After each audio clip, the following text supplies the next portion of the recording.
ভয়ের কোনো কারণ নেই। নাক এবং মাথায় প্রচুর ঠান্ডা পানি ঢালবেন এবং লেবু মিশ্রিত ঠান্ডা পানি খাওয়াবেন।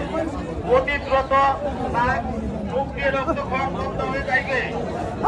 এটা কোনো অনুষ্ঠান অতিরিক্ত ব্যবসা করবে। এইগুলো দেখবেন কাকা কত যাই বলেছেন? হয়ে যাবে।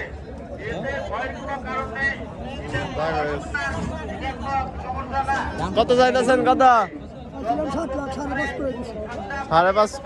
মাশাআল্লাহ, অনেক সেরা একটা গরু। আজকে হাটে সবচেয়ে দামি গরু 5.5। 7 লাখ। Body builder. ঠান্ডা পানি খাওয়াবেন। ভেটেরিনারি মেডিকেল টিম, কাটুরিয়া পশু হাসপাতাল আপনাদের সর্ব সহযোগিতায় এই হরগজ হাটের হাই স্কুলে বাংলা অবস্থান করিতেছে। যে কোনো সমস্যা হলে মেডিকেল টিমের সাথে ওই যে বিক্রি হয়ে গেল একটা। ধন্যবাদ। কত কত?